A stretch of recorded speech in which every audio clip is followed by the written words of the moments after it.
Ladies and gentlemen, tonight I want to share with you a principle, a truth so extraordinary that once accepted, it will completely transform your life. I call it the law and the promise. You see, the outer world you experience, your relationships, your finances, your health, is nothing more than the reflection of your inner state. What you believe to be true, what you feel to be true, becomes the fact of your world. This is not theory, it is law. What you imagine and persist in imagining will harden into fact. This is the promise, that whatever you dare to assume and sustain within your imagination will, in time, manifest without. And tonight I will show you, not with speculation, but with living examples, how you can begin to wield this creative power now. Let us begin with the realm of abundance. One woman, troubled for years by debt and lack, heard these teachings. She decided to test them, not by struggle or effort, but by imagination. Each night she imagined herself holding a bank statement that showed a balance far beyond anything she had known. She felt the joy, the security, the freedom of abundance, not hope, not longing, but possession. And so she persisted. Within weeks, events unfolded. An inheritance arrived, entirely unexpected. The very sum she had imagined. What caused this? Her imagination, her deep feeling assumption. The outer world only mirrors the inner state. Prosperity is not earned by toil alone. It is summoned through feeling. When you dare to assume abundance and feel its truth, the means by which it comes will be provided. That is the law. I have shared this before. During the war years, I longed to return from Barbados to New York. All ships were stopped. No passage was possible. The world said, it cannot be done. But I did not accept that. Instead, I retired nightly into the feeling of being in New York. I imagined myself walking the streets, smelling the air, feeling the cold wind of Manhattan. I persisted in that state. Days later, events shifted. A sealed ship, granted rare clearance, was made ready, and a ticket was placed in my hand. No logic could explain it. But I tell you, imagination creates reality. The means by which your desire comes is not your concern. You assume the end, live in it internally, and life itself must rearrange to reflect it. Consider also the realm of relationship. One woman, estranged from her sister, wished for reconciliation. Rather than plead or chase, she turned inward. Each night, she imagined embracing her sister, hearing her say, "I've missed you." She felt the love, the forgiveness, the joy. 2 weeks later, without prompting, her sister called. They met, embraced, and the estrangement was ended. My friends, no person is your enemy. There's only your concept of that person. Change your inner assumption, and you change the relationship. This is the law. You are not helpless in the face of broken bonds. You can restore, transform, renew through imagination. You create not only events, but relationships through the feelings you dwell in. Now consider the realm of career. A man I knew hated his job. Poor pay, no respect. But rather than resent it, he imagined more. He saw himself in a position of greater authority, greater income. He imagined his name on an office door. He imagined shaking hands with his new employer, feeling satisfaction, though nothing outward had changed. Inwardly, he lived in the new state. 1 month passed, and unexpectedly a firm sought him out and offered exactly the role he had imagined.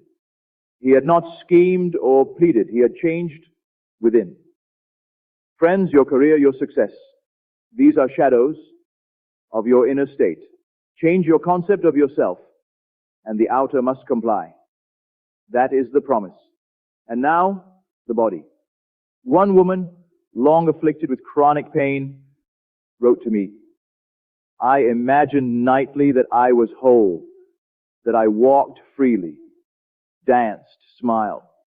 Though her body gave no evidence, she refused to dwell on lack. She absorbed herself in the joy of freedom. Gradually, her body responded. Symptoms faded. Mobility returned.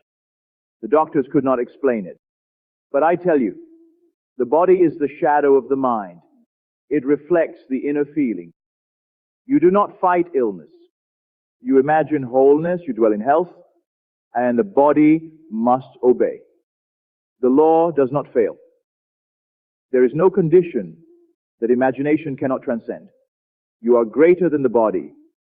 You are spirit clothed in form. And I must say this, the law is timeless. Do not be deceived by delay. What you imagine today may appear tomorrow or in a month, a year, but persist and it will come. The outer world must yield to the inner conviction. There is no power to oppose you but your own doubt. Imagine boldly. Live in the end, as though it were now true. Events, people, opportunities will rearrange themselves, forming what I call the bridge of incidents. You need not plan the how. You need only occupy the state of the wish fulfilled. The bridge will appear.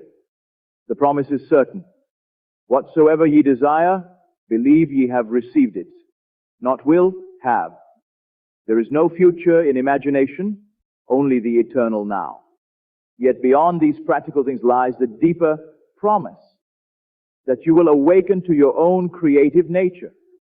You will see that the God you seek is within you, your own wonderful human imagination. Every desire fulfilled, every demonstration leads you closer to this truth. You and the Father are one. You are the operant power. There is no other. As you master this law, you begin to realize that the whole world is yourself pushed out. That every being, every event is drawn from your inner state. You will know yourself as creator. This is the promise beyond the law. Not merely that you can shape events, but that you awaken to your own divine nature. So I urge you tonight, do not merely listen. Test the law. Choose one desire, a simple one, and imagine it now as fulfilled. See it, feel it, believe it is done. Return to that state nightly. Let no outer evidence dissuade you. Hold fast and watch. You will be amazed at the speed and certainty with which it comes. Every man who applies this law faithfully finds it to be true. There is no exception. Do not be timid. Dare to imagine boldly. The world responds to your inner assumptions, not to wishes or hopes, but to what you feel as true. You are always creating. Learn to do it consciously. There is great power, too, in imagining for others. One man I knew had a friend suffering from despair and loneliness. Rather than pity him, he imagined the friend happy, radiant, fulfilled. Each night he saw him laughing, surrounded by friends, embraced by love. Inwardly, he felt it to be true. Weeks passed, and the friend's life transformed. He met new people, found love, became a joyful man. Friends, you are not limited to imagining for yourself. We are all connected through imagination. What you hold true in consciousness for another, you can call forth into their world. If you would lift another, do not plead with them. Imagine for them. See them as you wish them to be.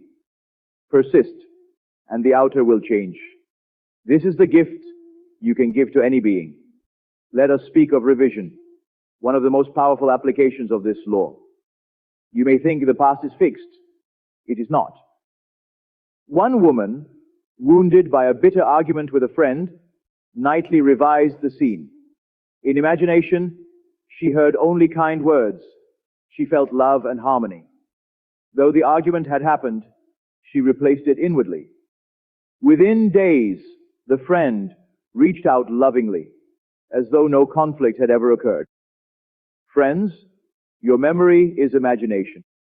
You can revise past events, not only for your own peace, but to change their effect on the present. Imagine lovingly, revise boldly. The past will reshape, and the present will reflect it. The law is not bound by time.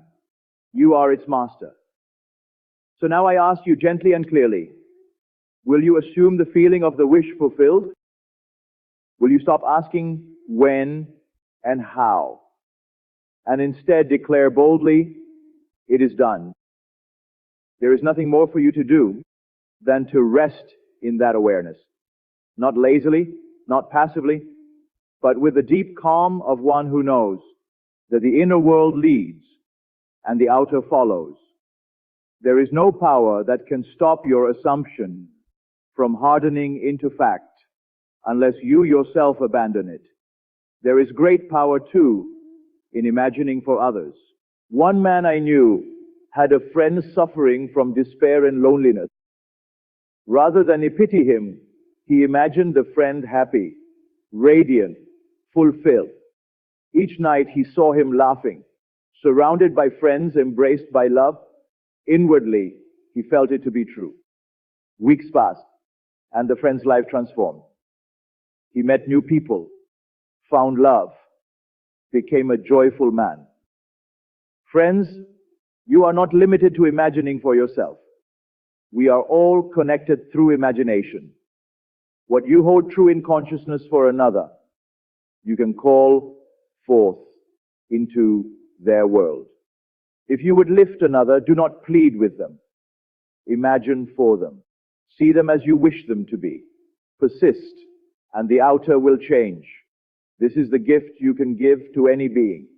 You do not require anything save your own imagination, because what you hold in your imagination true will itself manifest. Let us speak of revision, one of the most powerful applications of this law. You may think the past is fixed. It is not. One woman, wounded by a bitter argument with a friend, nightly revised the scene. In imagination, she heard only kind words. She felt love and harmony. Though the argument had happened, she replaced it inwardly. Within days, the friend reached out lovingly as though no conflict had ever occurred. Friends, your memory is imagination. You can revise past events not only for your own peace, but to change their effect on the present. Imagine lovingly, revise boldly. The past will reshape, and the present will reflect it. The law is not bound by time. You are its master. And what is this imagination that creates worlds? It is none other than Christ in you, your true identity. The world calls it fantasy, but it is the creative power of the universe. As Scripture says, Christ in you, the hope of glory. When you imagine, you exercise divine power. You are not a poor mortal subject to fate. You are God, becoming aware of Himself. Every time you imagine a better state, every time you dwell in love, abundance, joy, you move toward awakening. The true aim is not merely to manifest things, but to realize your unity with the Creator. To know, I am He. This is the ultimate promise, that you will awaken as the one who dreamed it all. To know, I am He. This is the ultimate promise, that you will awaken as the one who dreamed it all. And so I leave you with this. Dare to believe in the reality of your assumption. Live in the end. Ignore appearances. Feel the truth of your desire now. For nothing is impossible to the awakened imagination. You are the creator of your